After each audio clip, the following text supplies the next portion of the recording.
J.D. Vance'in Turning Point AmericaFest'teki Konuşması, Bölüm 2. Part of the American dream is the idea that we're all, every single one of us on the same team. We're all part of the same American family.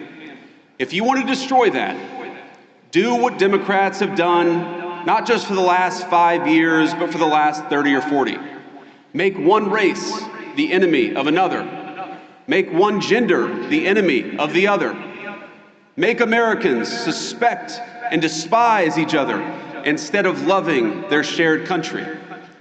When I think about some of the most impassioned debates happening in our country, the nature of citizenship, of what it means to be an American, it all speaks to an obvious truth.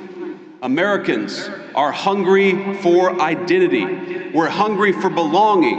We're hungry for a sense of our place in the world. And it's no surprise why. For many years, our fellow Americans have been dealing with a globalized economy that homogenized cultures and hollowed out our towns. Academics and activists pushing race and gender politics down everyone's throat 24/7. Big tech overlords using their internet platforms to censor stories that challenge the dominant far-left narrative in our country. More than any time I can recount, people are talking about American identity and figuring out what it is that unites us. But I want to say something here. The only thing that is truly served as an anchor of the United States of America is that we have been, and by the grace of God, we always will be, a Christian nation.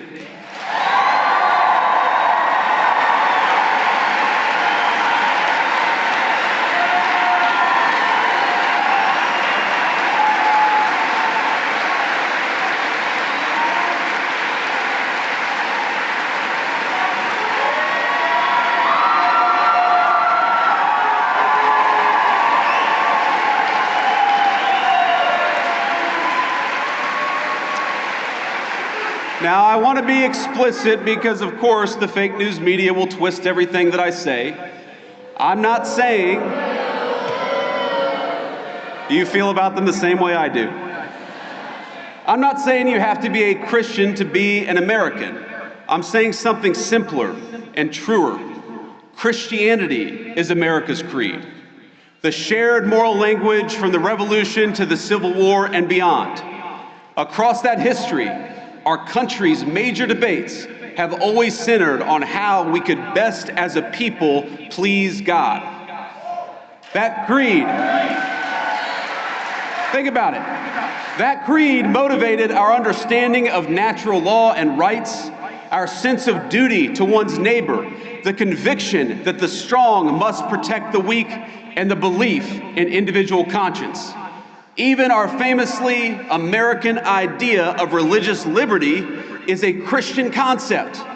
Because we're all creatures of God, we must respect each individual's pathway to that God. But over the last 50 years, there has been a singular focus, a war that has been waged on Christians and Christianity in the United States of America. And let me say, of all the wars that Donald Trump has ended, that is the one we're proudest of.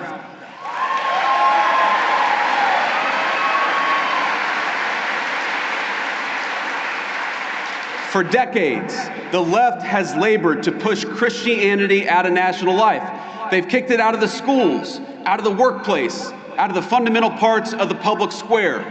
Freedom of religion transformed into freedom from religion. And in a public square devoid of God, we got a vacuum. And the ideas that filled that void preyed on the very worst of human nature rather than uplifting it. They told us not that we were children of God, but children of this or that identity group.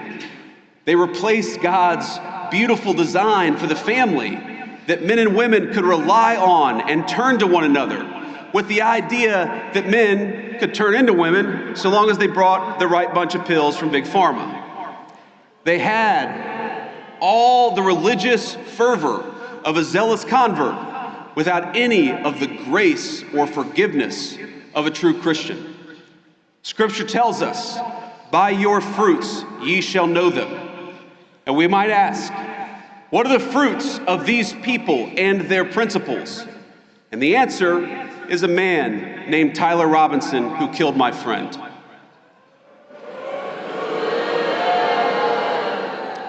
Think about it. He is everything that the far left want from our young men. He rejected the conservatism and the spirituality, the values of a small town family. He moved into a small apartment. He became addicted to porn. He became addicted to hate. And he ended up sleeping with somebody who doesn't know whether they're a man or a woman.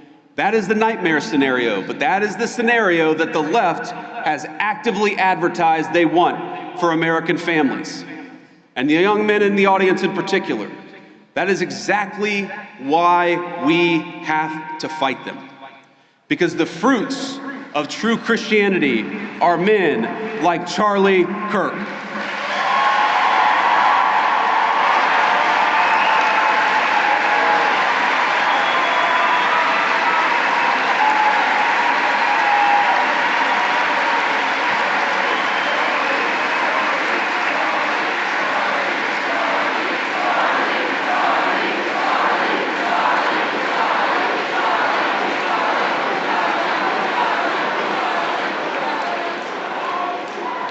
The fruits of true Christianity are good husbands, patient fathers, builders of great things, and slayers of dragons. And yes, men who are willing to die for a principle if that's what God asks them to do.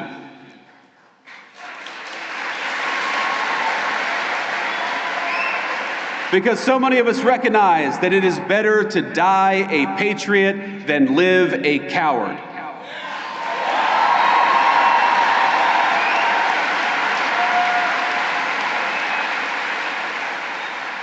I'm going to tell you something I haven't talked about publicly before, but in the days after Charlie's death, I struggled a great deal. I'm sure many of you did too. I remember watching every video of the assassination, looking for clues, trying to understand what happened. I'd try to hide my friend and that terrible bullet hitting him, but I would try to look around. I stayed up all night for many nights in a row, researching every conspiracy theory, going down every rabbit hole.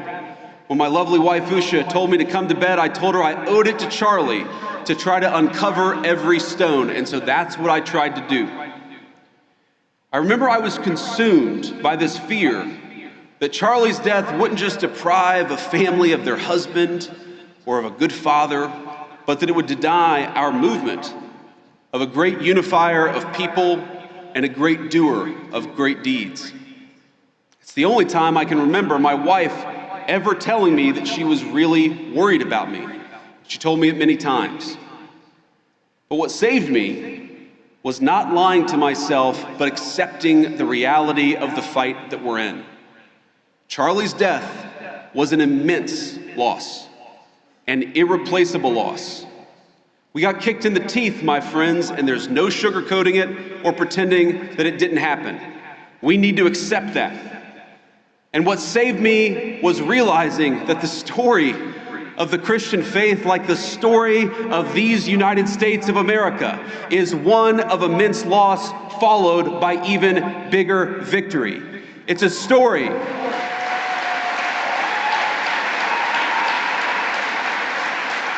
It's a story of very dark nights followed by very bright dawns. What saved me was remembering the inherent goodness of God and that His grace overflows when we least expect it. Not long ago, I spent time at a Christian men's ministry just a couple of weeks ago. And here's what they do. They take men who struggle with addiction or homelessness and they help them get back on their feet. They feed them, they clothe them, they give them shelter and financial advice. They live out the very best part of Christ's commission. Now afterwards, I had lunch with 4 of these men. It was a couple of white guys, a Hispanic guy, and a black man. They had all struggled in their unique ways. Some had lost contact with their family, some of them for a very long time. Others were desperate to rebuild relationships with their kids so that they could see them on Christmas. But all of them were back on their feet. And what saved them? It wasn't racial commonality or grievance. It wasn't some philosophical jargon. It wasn't a DEI prep course, and it wasn't a welfare check. It was the fact that a carpenter died 2,000 years ago and changed the world in the process.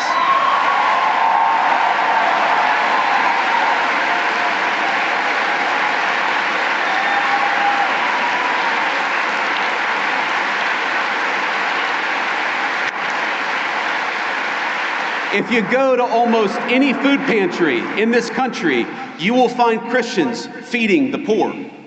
If you go to addicts whose families won't even speak to them, like my mom was at a certain point of her life, it's often the Christian ministries that stay with them at their very lowest moments. You'll find Christians sitting patiently beside hospice beds and in recovery rooms and in all the places of the world where people have given up on other people. And this is the moral truth we strive to center in our work in the Trump administration and in this great movement of ours.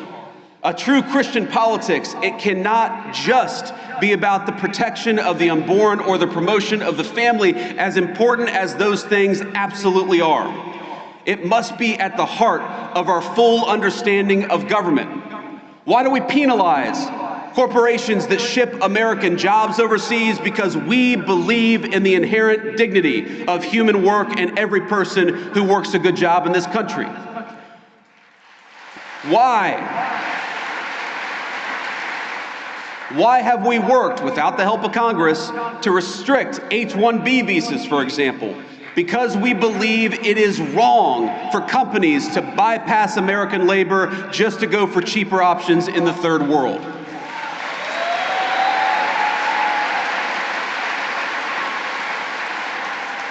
We help older Americans in retirement, including by ending taxes on Social Security, because we believe in honoring your father and mother rather than shipping all of their money off to Ukraine.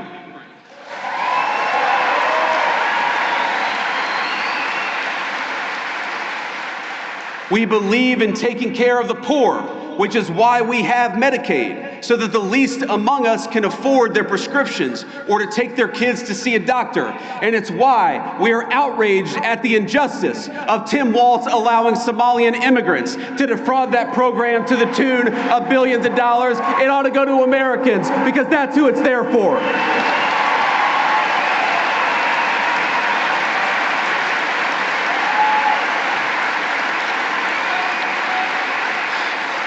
Now, I want to close, my friends, but I have heard you. I know that some of you are impatient at the pace of progress, and my response to that is good. Be impatient.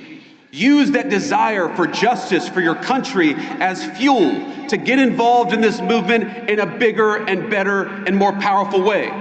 I know some of you are discouraged by the infighting over any number of issues. Don't be discouraged. Wouldn't you rather lead a movement of free thinkers who sometimes disagree than a bunch of drones who take their orders from George Soros?